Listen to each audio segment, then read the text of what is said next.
semifinal win. Coach, can you begin the media conference by giving us your thoughts of the game, and we'll open up for specific questions from the media? An opening statement, please. Our whole goal was to be able to take away their 3 top scorers, and we have to defend in such a way that makes it difficult for them to score. I think you saw that we did that. Some of our, I mean, Kennedy Evan and Emily Urban, just unbelievable with what they can do defensively. You know, Em got a couple steals, a couple breakaways, missed the one, and then made some unbelievable layup. Right before I looked at it and said, "How the heck did you make that one?" But you couldn't make the other. It was incredible. But then everybody, we made it difficult for them to score, and that's what we've been doing over the last, since the first, our only loss, the Pewaukee game. And since then, the kids have bought in defensively, and it's been fun to watch. Thank you, Coach. We'll open up for some of the questions. We'll go right down the line. And Kate, there have been times this year, coming back from the injury, that you struggled a little bit from behind the arc, but tonight it looked like you had the confidence, you were getting it right off the pass and putting it up. After those first couple, they just say, "Yeah, I've got the feeling here tonight from distance." Yeah, I mean, you just keep shooting, and I know I've put in the work, and you just have to trust that work. Yeah. Watching Kate shooting was great to be able to say, we talked the other day, said I knew she was ready to bust out because there was going to be the college line. And it's like, she shoots better from there than right up close. So it's like, hey, just use that line. I don't care. And she proved it again tonight. She also stays after every practice to get extra shots up, and it's like, we see that, and then going into the game, we have all the confidence in her, and we passed her as much as we can. Dave, you basically have a starting 6. Yes. Talk about that 6th player defensively, Kennedy. People that haven't seen her until tonight, what is she might not average 15 on offense, but she probably does on defense. How important is she to your success? Just unbelievable. These two can vouch for it. When they have to be guarded by her in practice, is it a lot of fun? No. And that's a different Kennedy. That's practice Kennedy, much less game Kennedy. And we had the FEA all-conference meeting, and you know, I was talking to her or talking about her, because I nominated her for all conference, and they look and say, well, she scores 3 points a game. And I said, just in AC at Hortonville, he said, well, ask Rainey about her. And that's all you had to ask. When one of the best players in the state, and she does not like playing against Kennedy. And Kennedy is so good defensively that sometimes people take it for granted. Ella Sweeting's an unbelievable player, and I know she probably has nightmares about Kennedy. I mean, I would, and it's I'm so thankful that A, that she's with us, and B, heck of a soccer player too, and C, she loves basketball. And if you know, you talked about we have 6 starters. These guys all sacrifice for themselves. You know, if she was on a different team, she'd be scoring 10, 12 points a game because she can score, and that's the nice part too.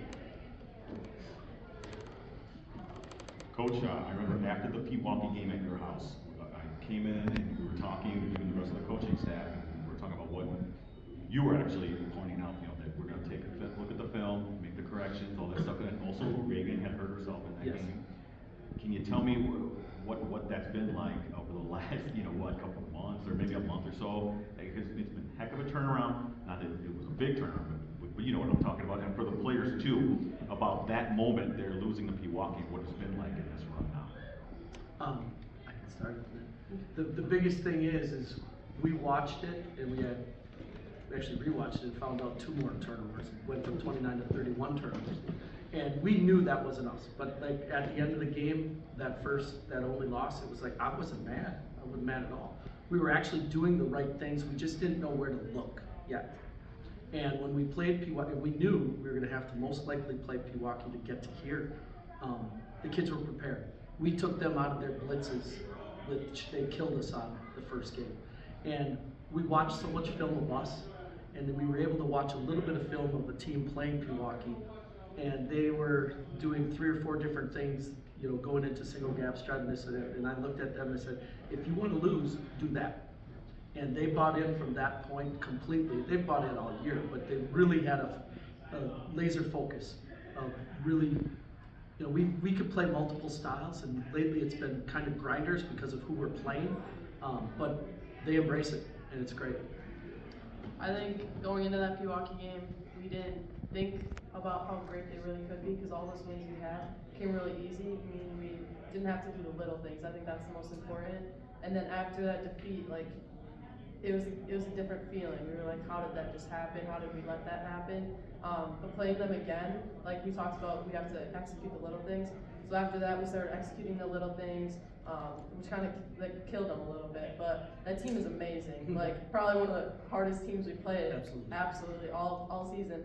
And so going into that game, like we all did it for each other. We were bought into the process, and we knew all of our training would pay off. So we used that. Yeah, and they played phenomenal defense, and we haven't seen that all season. So the second time we played them, we were more composed, patient, and yeah, we moved the ball and we were prepared. And which really helped us today. I mean, because at East, they threw a couple zones at us, which we knew they were going to do, and the kids bought in again. Not just, we always say, don't play chuck and roll. You chuck it up and hope it goes in, or you chuck a pass and hope you complete it.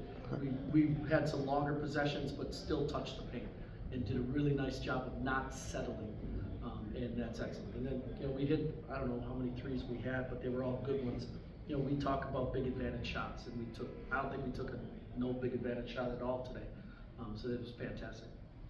In that same regard, coming off this huge win against Milwaukee, then you come here and you get seeded against a team that you guys not that long ago beat by 39 points.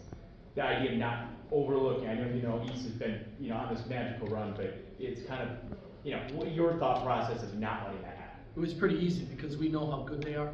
I mean, there's a reason why we focus so much defensively, and there's a reason why we put Kennedy on Sweeney or Millmans, because those kids can score. And if you don't, and then we had Ava on Neubauer. I mean, those are 3 college basketball players who are fantastic. And if you give them an inch, like Eau Claire Memorial did and Spash did, they knocked in all those shots. We cannot allow them to get clean looks. And that's the biggest thing that our kids buy in. Because we respect them so much, we have to defend them so hard. And that is the biggest reason. That's a fantastic team, fantastic coach. Brian got them playing together. I think at the beginning of the year, they didn't play as well together, and he surely got them playing together because that ball moved, and we watched their run. It was pretty magical as well. That's a credit to them. I often think they're very overlooked because of their size. So just knowing that we had that experience against them, we knew what they were good at, we knew what we had to execute. So going in on that second game, we had all the confidence, but we knew we had to stay humble. So we go in as hard as we could. Dave, can you talk about kind of you guys had double-digit differentials in points off turnovers, points in the paint, and the second chance points. Just talk about how that impacted the game. What's our number one thing we put offensively each time? Touch the paint. So that's our whole thing. I mean, I love threes. I mean, these guys know I love to shoot threes, but I really, really, really love the paint touches. And the more and we're long, so we got to take advantage of that. And Rags, she gutted it out tonight. I don't know how that girl did that. I mean, she's on one leg, and she's going out there and absolutely being able to get to the rim, being able to score. What she have? I think 6 points, which were huge, maybe 8. And we always are going to touch the paint. And if we don't, that's when we don't play well. And that's where we also get second chance opportunities because we have that mindset. I know that you guys have been so focused all season on, focusing on yourselves and then ultimately getting that gold ball in the one game at, a time approach. Now that one game is to get the gold ball, just knowing that for all 3 of you, how hungry are you knowing that one more win and you've accomplished what you've set out to accomplish all season? Yeah, we're gonna leave everything out on the court, and we're gonna trust our preparation. We put in all the work. I have all the trust in the world in my teammates. They have all the trust in the world in me. And knowing that is means a lot. Like, not all teams have that. Yeah, we're gonna leave everything out on the court, and yeah. Absolutely. I think we've been really bought into the process since the beginning. So really, this next game is another game. Just we have that mindset of win or go home. And I just think that's so special because even like our bench doesn't get enough credit. Like maybe they don't get any minutes, but they're contributing more to our team than anyone else. So I think it's really important to give them some credit too. Absolutely. I mean, we have lots of depth. There are kids who are in the pipeline here that next year as we go, they're going to be earning more and more minutes. Right now, they're not getting a lot. Never a complaint. They work their tails off every day, and they make these guys better too. But we always talk about wanting to get, and Dave mentioned the process, we're process goals, performance goals, outcome goals. We've reached one of the outcomes now, where we wanted to play the last game. And that's a great thing. We always talked about playing for each other. We've done that all year. Now, the big thing is, we go in, we don't base our whole self-worth on that outcome, but now we are getting to play this last game. I talk to these guys every time, hey, is this gonna be our last practice? No, they don't want it. So this is going to, now that we can't have any more practices, which is nice. So it's a beautiful thing. I can get on the golf course then too. It's be more fun with a golf ball. So we have to make sure that we, like Kate said, we're gonna leave it all out there. We've been talking about playing for our basketball lives. It's not that it's something we're passionate about. It's not something though that is the end if it doesn't end the way we want it. But it's the process that we go with it, but we don't want it to end in something else. And we have little control over that. And we have at least this one more chance that we get a chance to get that gold ball. Time for one more question.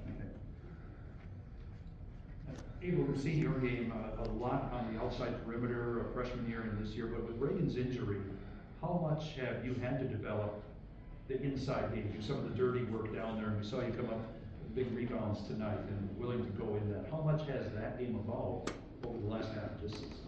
Reagan was also obviously a crucial role on our team, but my role on the team previously was shooting threes, but I worked all AAU season, I worked all summer on the inside, so when I had to step up, I knew that I had a big spot to fill, but I knew if I could do just a fraction of what Reagan could do, we'd be successful.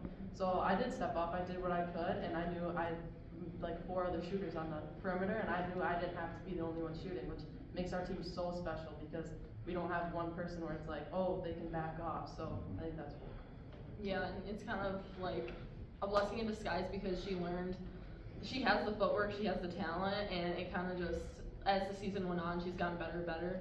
And yeah, where she is now, it's where we need her to be. She's another threat, and in another way, not just the three-point line. Absolutely. What did you start demanding?